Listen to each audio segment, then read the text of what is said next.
Kjo pjesa tradicionale e biçikletave që njihena në qytetin e Shkodrës, bani që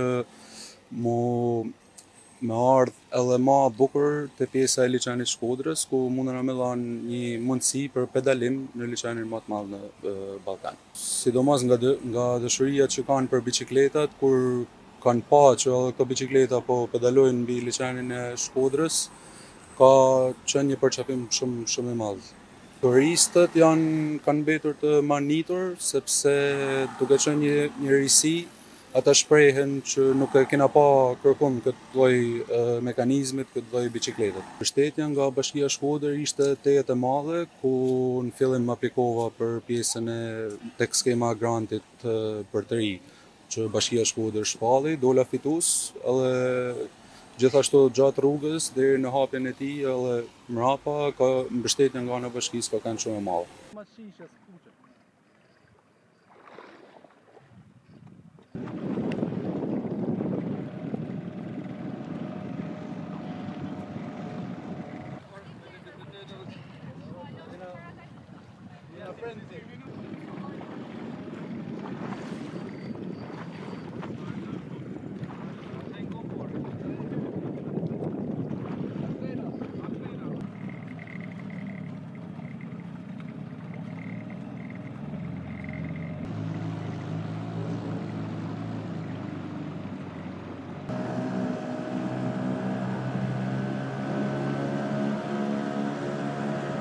Sot jemi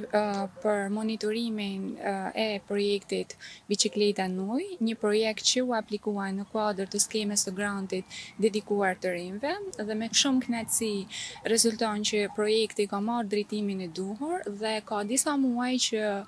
po promovohet në media sociale, ka interes dhe simbolika e biçikletës tashmë përtej rrugëve të Shkodrës ka rritë edhe në liçenin e Shkodrës. Ka arritur qëllimin për të cilin është aplikuar, është mbështetur nga bashkia dhe tashmë